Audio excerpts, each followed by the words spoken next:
Anthony Albanese has reaffirmed Australia would consider an Australian troop contribution to a coalition of the willing peacekeeping presence in Ukraine if a request were made. It's after the Prime Minister attended a virtual meeting about Ukraine consisting of Western allies except the US. Joining me live is international lawyer and defence analyst Dr Glenn Kolomeitz. Glenn, thanks so much for your time. This whole argument about whether Australia should send a peacekeeping force or not, we'll get to that, but we actually have to get to a ceasefire in the first place. What is your view that Russia will actually agree to something that will stop the fighting? Because President Trump is pretty confident that he can get Vladimir Putin on side. Kenny, history is very telling here. The starting point is that without peace, there can be no keeping.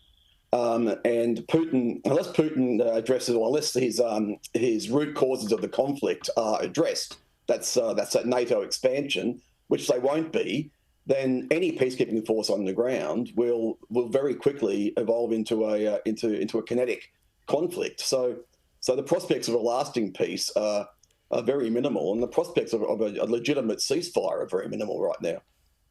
Yeah, because Vladimir Putin has said that, or has claimed that one of his arguments for starting the war in the first place was NATO's expansion towards the east, and this idea of sending a Western coalition of the willing peacekeeping force. Wouldn't Russia just view that the same as NATO in Ukraine? Putin won't tolerate NATO boots on the ground. He's suggested a couple of countries in the BRIC relationship, so countries that he's aligned with. But look, he won't tolerate NATO on the ground. That would look like a NATO expansion.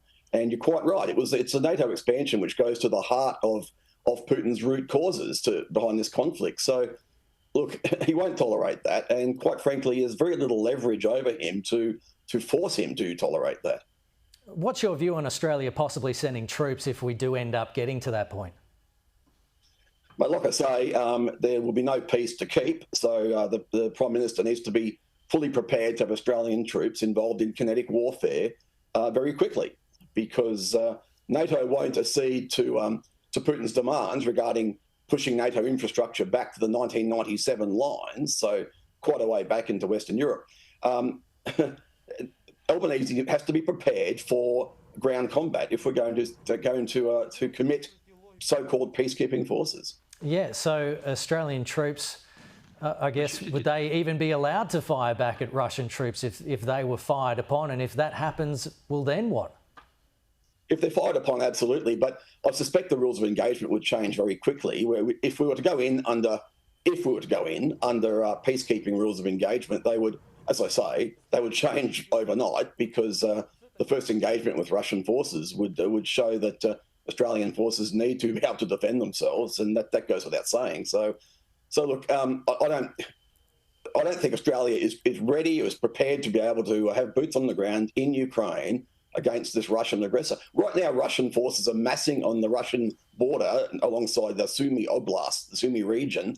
And about an hour ago, in fact, Russian armed drones were over a major city in Sumy. So Russia is prepared for another advance from the northeast. Are we going to go into that sort of environment? Yeah, we got 30 seconds here, but is there value in sending our troops on these sorts of peacekeeping missions so we are a more experienced fighting force? Look, we need to be out there engaging with allies, with coalition forces in war fighting. We've done a lot of peacekeeping over the years. This will not be a peacekeeping mission if we're on the ground, and we won't be able to hide in a quiet province like we did in Iraq. This would be at the coalface, because there wouldn't be US boots alongside us. There would be NATO boots, or European NATO boots. And as I say, it won't be a peacekeeping fight. Dr Glenn Kolomeitz, appreciate your time this morning. Good to talk with you. Thank you.